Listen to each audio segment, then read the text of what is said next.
Today on the Morning Edition, a major announcement by the U.S. Department of Energy. The project's expected to add more than $200 billion to U.S. GDP and the hope for the future of Alaska's role in liquid natural gas production. Plus, star scientists meet in the land of the midnight sun, the latest in star-related research and how astronomers right here in our state are playing a role in the study of galaxy evolution with Alaska's unique perspective of the skies. And later, scientists believe they may have discovered a previously unknown dinosaur species. How this new discovery is changing how we understand the ever-popular T-Rex as the Morning Edition continues. Good Thursday morning, everyone. Thanks for waking up with us today. A new dinosaur discovery. Aaron, do you have a favorite dinosaur? It's the T-Rex. It's the arms for me. The T-Rex?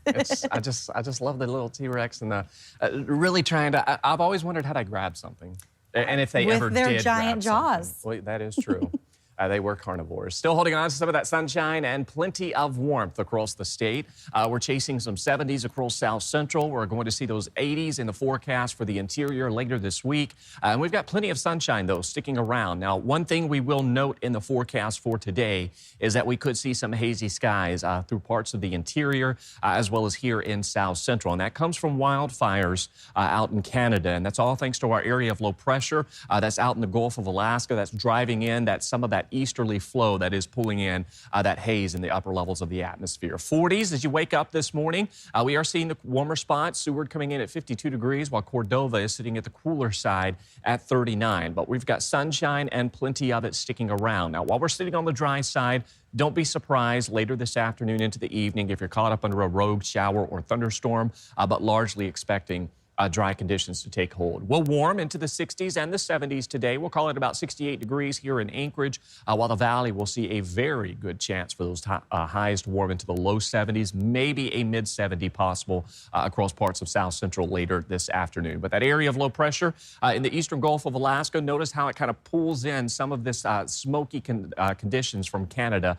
We're not expected to smell this smoke at the surface. This will be well aloft in the atmosphere, but it will provide some hazy skies, which tends to give some very vibrant sunset. So we'll certainly watch that into the evening hours. But again, we shouldn't see any significant issues with those hazy conditions as it will be well aloft in the atmosphere. Those temperatures, though, certainly staying on the warm side as we sit in the 60s and the 70s.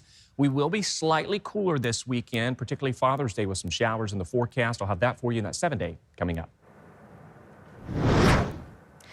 Developing this morning, chaotic scenes in Ahmedabad, India, as officials try to piece together just what happened after an Air India flight heading to London crashed shortly after takeoff. The police commissioner says there appears to be no survivors. The flight was carrying 242 passengers and crew members. According to an aviation tracker, the flight lost signal less than a minute after takeoff. The cause of the crash is currently under investigation. A big announcement by the Department of Energy this week announcing the finalization of 4 20-year agreements between Japan's JERA and U.S. companies to purchase up to 5.5 million tons per year of American LNG. The agreements are projected to support more than 50,000 U.S. jobs, mainly in Texas and Louisiana. But during the press conference, they also talked about unlocking Alaska's, quote, incredible potential, mentioning expressed interest in building a pipeline to move Alaska's LNG. We've been pulling oil out of the North Slope for 47 years, and they're re-injecting. As in most oil fields, when the oil comes out of the ground, natural gas comes out as well. They're taking that gas and re-injecting it because they don't have a pipeline to get it away from the North Slope. Over 50 million tons per year, 8 BCF a day in just one field in the North Slope of Alaska. It's being re-injected. So there's no pipeline to bring it to marketplace. Previous estimates from the Alaska Gasline Development Corporation estimated the cost between approximately $38 and $44 billion. Some believe the cost would actually be much higher and say the venture is far from reality. U.S. Senator Lisa Murkowski introduced a bipartisan bill to give tribes and natives the same tax benefits as state and local governments. Co-sponsored by Democratic Senator Catherine Cortez Masto, the bill would modernize the tax code to reflect tribal sovereignty and removes longstanding tax barriers. The Tribal Tax and Investment Reform Act would help fund housing, job growth, healthcare, and infrastructure in Indian country. Murkowski says this opens the door to new investments and stronger economies for Alaska Native and tribal communities. This morning, the state medical examiner is working to positively identify 4 sets of remains found off the coast of Homer. Alaska State Troopers say a fourth set of remains were found yesterday by the Alaska Dive Search Rescue and Recovery Team. These remains and the others recovered last month are believed to be that of a missing family from Texas whose boat capsized in Kachemak Bay last summer. The Maynard family disappeared last August. Last month, the boat was found with 3 sets of remains recovered. Divers returned this week, and these are photos of search crews. Now troopers say all 4 remains are believed to be accounted for. A Washington state skier was killed after sliding about 1,600 feet in an avalanche on a slope of Alaska's tallest mountain. Officials say 29-year-old Nicholas Vizzini triggered the massive slide while skiing with a partner in Rescue Gully Tuesday night, a popular climbing route for mountaineers. This is a photo of the area where rangers found the partner alive, but Vizzini could not be revived after being pulled from the snow. This marks the 2nd fatality on the mountains so far this season. With more people heading into the backcountry, Alaska rescue coordinators say the busy season is well underway. The Alaska Rescue Coordination Center says it averages about 90 saves a year, with 47 already on the books as of early June. But officials say improvements in communication are helping first responders prioritize the most urgent calls. I don't think we're necessarily at a limit of resources. I think we're seeing actually more saves in the last few years because people have been able to identify their distress much better. I say that as in technology inReaches, Apple iPhone, SOS, things like that. People are able to identify that they're in distress. In previous years, they might be stranded in the wilderness and they would love to tell someone, they just didn't have the means to do it. The Rescue Center reminds anyone heading out this summer to carry emergency communication devices and to always let someone know your plans. The Anchorage Assembly has voted to scale back the city's mandatory alcohol ID check rules that will now apply only to liquor stores, not restaurants or bars. The original law aimed to curb underage drinking and flag restricted license holders, but some Assembly members said the policy caused unintended headaches for businesses. The new rule takes effect immediately, with enforcement still in place for package stores. Getting around will now be a lot easier for youth in Anchorage. The Assembly voted this week to make the People Mover bus system free year-round for everyone under 18.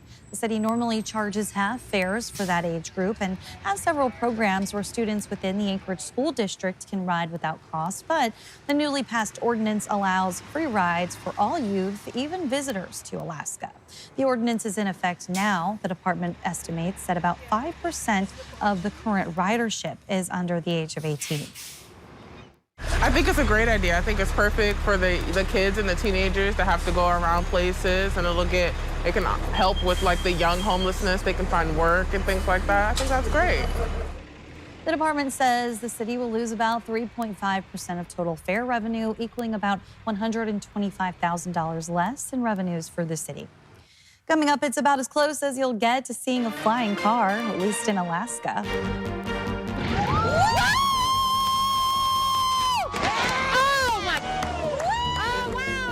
Alaska's roughly 20-year tradition of launching vehicles off the side of a cliff will live on after fears of it coming to an end due to erosion. What's been done to keep the 4th of July excitement going? Summertime warmth remains with us. We're chasing 80s in the interior. I'll have more on that in that 7-day forecast for you. But first, at sunrise, 304 in Fairbanks, 352 in Juneau. Your full forecast is next. You can see the increased size of the parking lot. Keeping a decades-old tradition alive in Alaska, the 4th of July car launch at Glacier View is saved after concerns of erosion almost brought the annual event to a screeching halt. The event's organizers says he is ready to welcome crowds back next month for a one-of-a-kind spectacle where cars are sent flying off the cliff to celebrate Independence Day. His team has cleared more than 1,000 trees from the property to make more room. Years of erosion had shrunk space for spectators, but this summer the show will go on. When you're up against the bluff and the river, you're limited on your real estate. So this way we made it so much more. And what's so neat is none of these trees will be wasted. They're all going to good firewood, so you can stay warm cutting them down and you stay warm this winter when it really does get cold. But we've got a lot more great area for everybody to enjoy the 4th of July. The annual car launch takes place on the Glen Highway, milepost 99 on Friday, July 4th. That always looks like a lot of fun, Aaron. Neither one of us has been, so maybe this will be the year that we actually venture out there.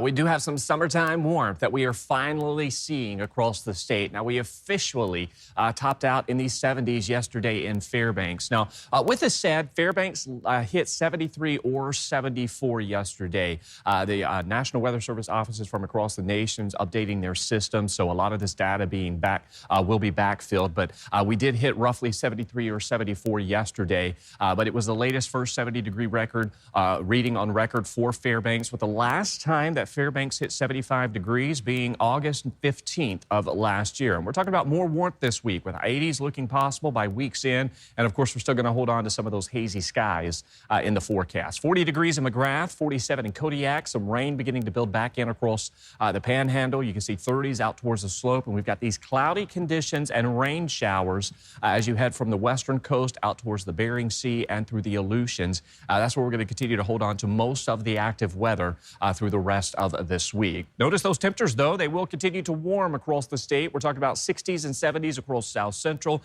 chasing some 80s in the interior, and you can see that hitting it as we welcome in your Friday. And notice out west, where we will see some cooler conditions. While temperatures will be cooler compared to the rest of the state, we'll still see coastal areas sitting in the upper 40s and the lower 50s. As you head inland, Unalakleet, you're going to see those temperatures likely topping out in the upper 50s and the lower 60s. So it's really the immediate coast that will continue to hold on to some of that cooler and wetter weather in the forecast. For today across South Central, we'll see those temperatures again climbing into the 60s and the 70s. Best chance for some of those 70s will be the Matsu Valley as well as the Copper River Basin. And you can see largely on the quiet side this morning with many areas across the state sitting up under some of that sunshine. But there's that rain really favoring southern parts of the Seward Peninsula through Norton Sound and the Yukon Delta, while areas out towards southeast will also continue to hold on to some of that rainfall. And we're going to see the best chance for rain the next couple of days, continuing to favor both western Alaska as well as southeast. And notice some pop-up showers will be possible, as well as some storms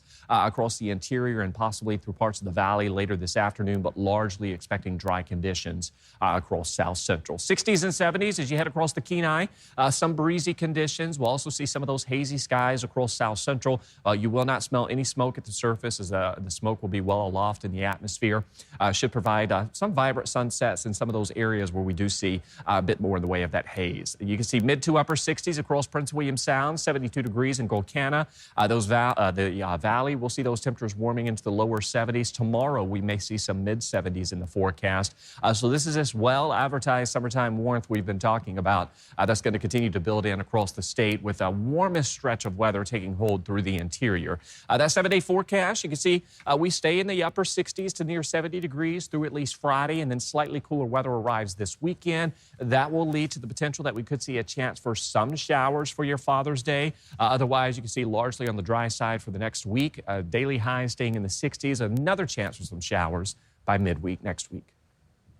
After stretching out under the summer sun, let's lift our gaze a little higher.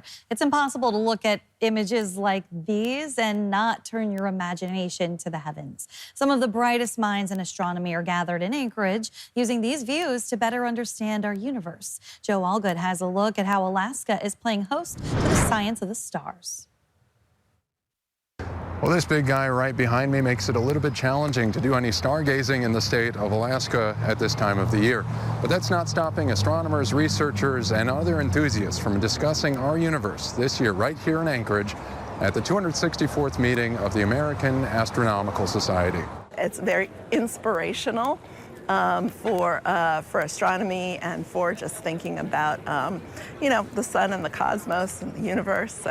So yeah, we really enjoy being here. With over 8,000 members across the country, the American Astronomical Society is the largest professional society of otherworldly enthusiasts. This year's meeting in Anchorage highlighted some of the latest in star-related research, with a focus on the sun, specifically solar flares. Solar flares are these really big magnetic explosions in the sun. Flares are a contributor to Alaska's beloved northern lights, but can also have other, less desirable effects. Flares and other eruptions in the sun can have a big impact on communications, navigation, satellite operations, things like that.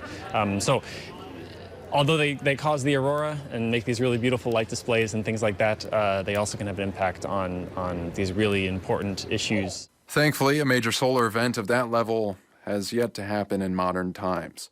On the other end of a star's life, supermassive black holes. Another topic of discussion presented by hometown UAA faculty and students who focus on the role they play in galaxy evolution. We're getting a much clearer idea of how things are working, but of course, as we get more detail, we have more questions. And much of these out-of-this-world images wouldn't even be possible without the Hubble Space Telescope, celebrating its 35th anniversary. I actually was at the launch of the Hubble telescope, and so looking back at all that's happened in the intervening time, how important the Hubble and other missions have been to our understanding of the universe and our understanding of science, and just thinking about all of the things we could do into the future. While the stars aren't out much right now, Alaska does have a unique privilege with its often dark skies. Because we can see it so well here when the clouds do part. We don't have the light pollution. We can get away from the city pretty easily to be able to see the skies and for all their beauty that a lot of people don't have the ability to do. All the attendees will return home back to where they're going to continue their research of our cosmos. Joe Allgood, Alaska's news source. And beneath the stars, Fairbanks plays a big role in studying the Earth's atmosphere. That research is about to reach new heights after a new agreement this week between UAF and the Alaska Aerospace Corporation, meaning Poker Flat Research Range could soon see commercial rocket launches. A memorandum of agreement was signed this week and aims to give each partner more opportunities for rocket launches. Alaska Aerospace can now launch from the range, and UAF can, in turn, use Alaska Aerospace's range on Kodiak Island for launches that reach Earth's orbit.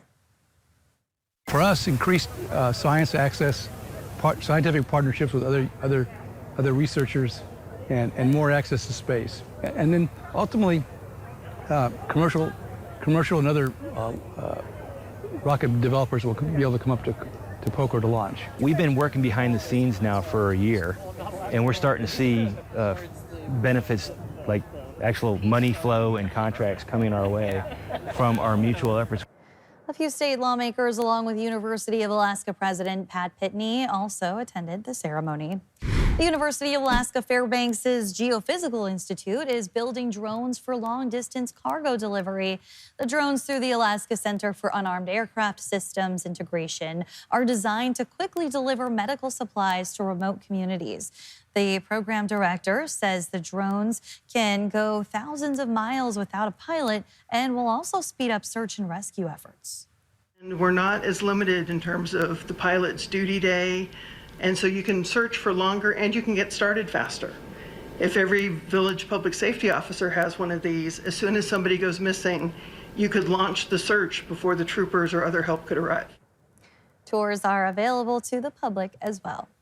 Thanks for listening to our podcast. Click subscribe so you can get the latest podcasts from Alaska's news source automatically, and stay up to date with breaking news and in-depth reporting available for free 24/7 with the Alaska's news source app.